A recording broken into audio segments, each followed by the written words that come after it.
गणपति कार्तिकेय शोक सुंदरी शिव गिरजा मैया नमः। ओम नमः शिवाय, ओम नमः शिवाय, हर हर बोलो नमः शिवाय। रामेश्वराय शिव रामेश्वराय, हर हर बोलो नमः शिवाय। जटाधराय शिव जटाधराय, हर हर बोलो नमः शिवाय। गंगाधराय शिव गंगाधराय, हर हर बोलो नमः शिवाय। ओम काशी विश्वनाथ शंभु, हर हर शंभु, हर हर शंभु, हर हर शंभु। ओम नमः पार्वती पते, हर हर महादेव, हर हर महादेव, हर हर महादेव हरे। भक्तजनों, आज हम शिव पुराण भाषा उपनिषद के दूसरे अध्याय की कथा श्रवण करेंगे। इतना सुनकर सूत जी अति प्रसन्न हुए। उन सब की बढ़ाई करके कहा कि हे शौनकादिक मुनीश्वरों, यही प्रश्न जो तुमने किया है एक बेर नारद जी ने ब्रह्मा जी से किया था।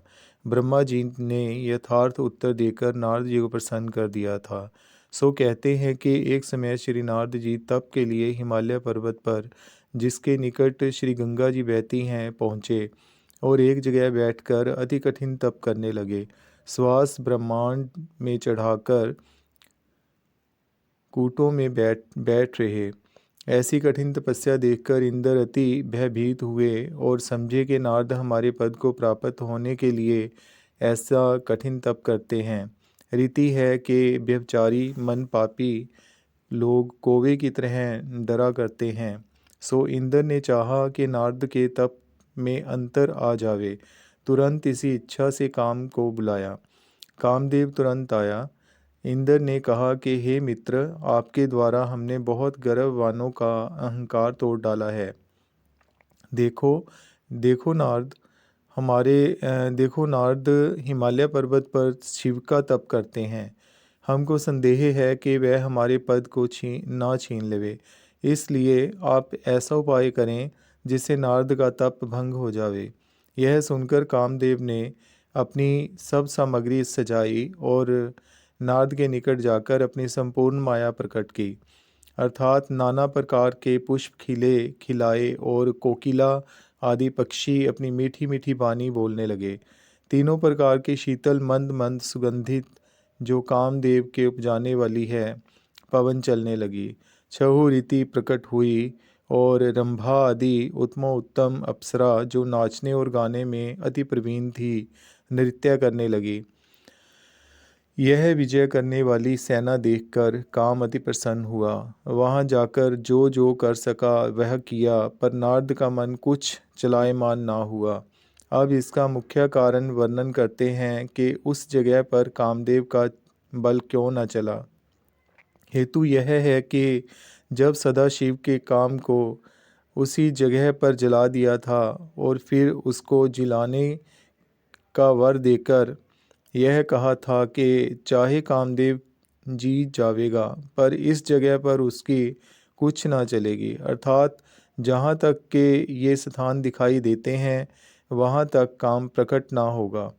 इसी कारण कामदेव निराश और निर्लज्ज होकर इंद्र के निकट जा अपना निरर्थक लौट आने का हाल कहा और संपूर्ण सभासद कामदेव का वर्णन सुनकर आश्चर्य से नारद की स्तुति करने लगे। नारद ने अपने तप को पूर्ण समझकर अपने को कामदेव पर प्रबल समझा। यह ना जाना कि यह तपोभूमि ऐसी है और अपने तपोबल पर मगन होकर अति प्रसन्नतापूर्वक शिवजी के पास गए। अपने तप का हाल विस्तार से वर्णन किया। शिवजी ने उत्तर दिया कि कामदेव का जीतने वाला तीनों लोक में कोई नहीं है। अब हम तुमको समझाते हैं कि तुम विष्णु लोक में यह बात ना कहना। इस बात को हर तरह से गुप्त रखना, यहाँ तक कि किसी से पूछने पर भी ना कहना। हे नारद, तुम विष्णु जी के तप से मुझे बहुत प्रिय हो। नारद को यह शिवजी की बात बहुत अच्छी ना लगी। शिवजी की माया से जो मिथ्या और नष्ट नहीं हो सकती। शिवजी से विदा होकर नारद जी ब्रह्मा जी के निकट गए। वहाँ भी अपनी प्रशंसा की और अपने तप पर गर्वित होकर कामदेव पर अपना विजय पाना वर्णन किया। ब्रह्मा जी अपने पुत्र का ऐसा अहंकार देखकर सदा शिवजी की भांति समझाने लगे, पर नारद जी को बहुत ही अहंकार हो गया था। इस कारण पिता का समझाना फलदायक ना हुआ।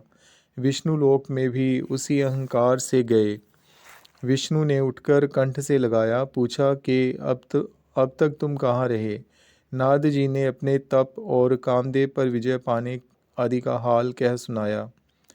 यह सुनकर विष्णु जी हंसे और महादेव जी की इच्छा समझकर कहने लगे कि तुम धन्य हो हे शिव। आपकी माया जिसके बल से संपूर्ण संसार अज्ञान और भूला हुआ है, शिव के चरणों के स्मरण में नेत्र मौन चुप हो रहे।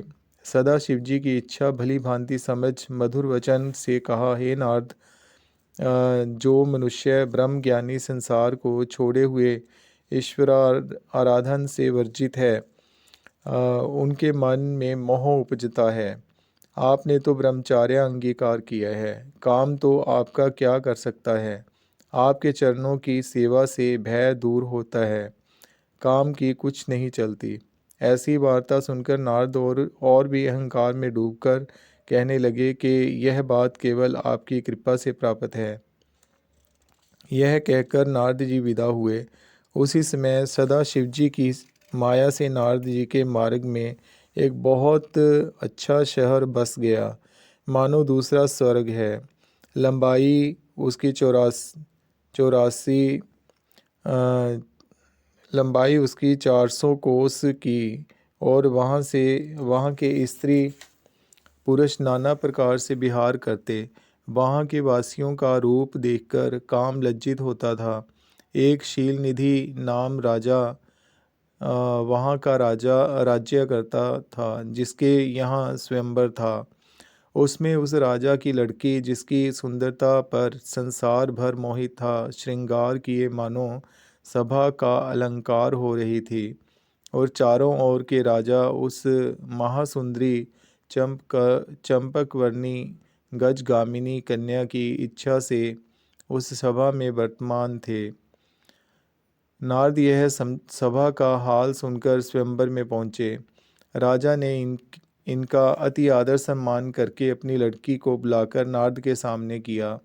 पहले नारद जी उस कन्या का अनूप रूप देखा किए और उसको शीलवान पाकर विचार किया कि जो मनुष्य इसका पति होगा वह अमर होकर किसी से युद्ध में परास्त ना होगा।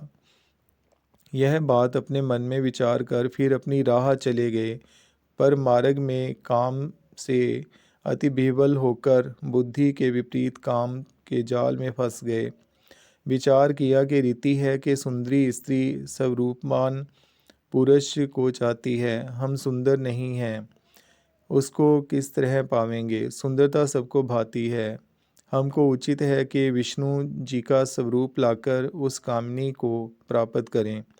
यह विचार कर विष्णु का ध्यान कर कहने लगे कि इस संसार में आपके बराबर हमारा और कोई नहीं। निश्चय है कि आप प्रकट होकर हमारा मनोरथ पूर्ण करेंगे। यह विनती नारद जी की सुनकर विष्णु जी उस स्थान पर प्रकट हुए और कहा कि जिस तरह वैद्य रोगी की इच्छा के प्रतिकूल भोजन देता है, उसी तरह हम आपकी सहायता करेंगे। यह युक्ति विष्णु जी कहकर अंतर्ध्यान हो गए। वह युक्ति नारद जी ने ना समझे, सो संपूर्ण शरीर नारद जी का विष्णु के सदृश हो गया, पर मुख बानर का सा रहा। यह भेद नारद ने ना जाना। स्वयंवर स्थल में पहुँचे कि जहाँ वह सब राजा बैठे थे, वहाँ नारद बैठकर बार बार उचकते थे और विचार करते थे कि यह लड़की सिवाय मेरे और किसी की इच्छा ना करेगी। यह सब रूप और किसी ने ना देखा। पहले की तरह सब लोग नारद जी को देखकर आदर करने लगे। उस सभा में सदा शिवजी के 2 गण भी ब्राह्मण के रूप में वर्तमान थे। वह भी नारद जी के पास जा बैठे और नारद जी की निंदा करके परस्पर हास्य बड़े शब्द से करने लगे। ऐसी निंदा पूर्वक संकेत में वार्ता करते थे, जिसको नारद जी ने कुछ नहीं समझते थे। वह कहने लगे कि हे नारद, आपने विष्णु से क्या सुंदर स्वरूप प्राप्त किया है। अब लड़की क्यों किसी को चाहेगी। राजा की लड़की इसी अवसर में स्वयंवर के बीच आई और नारद का भयानक स्वरूप देखकर मन में अति अप्रसन्न हुई। वह मुख फेर कर दूसरी पंक्ति में अपना सा पति ढूंढने लगी। कन्या जिस ओर नारद बैठते थे उस ओर भूलकर भी नहीं देखती थी। नारद की यह दशा थी कि सिर ऊंचा करके उस कन्या की ओर चारों ओर से देखते थे। शिवजी के दोनों गण यह दशा नारद जी की देखकर हास्य करते थे।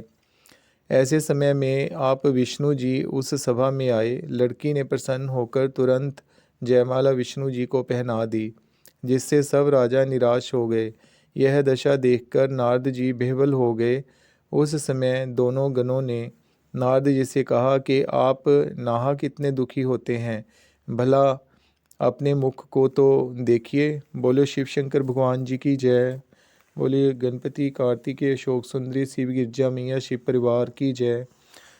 ओम नमः शिवाय, ओम नमः शिवाय, हर हर बोलो नमः शिवाय। रामेश्वराय शिव रामेश्वराय, हर हर बोलो नमः शिवाय। जटाधराय शिव जटाधराय, हर हर बोलो नमः शिवाय। ओम नमः शिवाय, ओम नमः शिवाय, हर हर बोलो नमः शिवाय। भक्तजनों, आज की कथा यहीं विश्राम करते हैं। कल हम तीसरे अध्याय की कथा श्रवण करेंगे। तब तक के लिए ओम नमः शिवाय, ओम नमः शिवाय, ओम नमः